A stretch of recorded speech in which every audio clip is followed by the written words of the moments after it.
In our bowl, we're gonna start with our filling. I'm gonna do 1.5 cups of pureed sweet potatoes. All I did to make this was take my sweet potatoes whole, roast them in the oven at 400 degrees, pierce the skin with a fork so they don't explode on you, then scoop out all of the guts.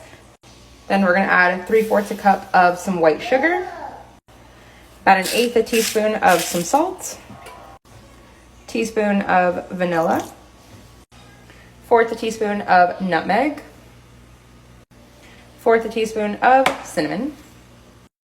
Then before we add our liquids, we're gonna give this a nice mix.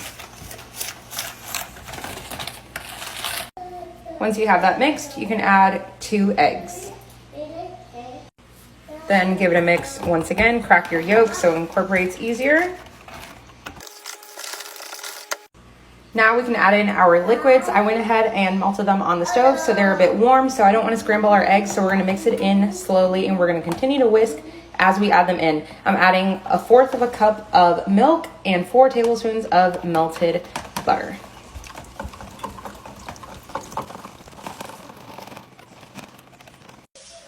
Then I took my pie crust out. We can go ahead and put our pie filling in here.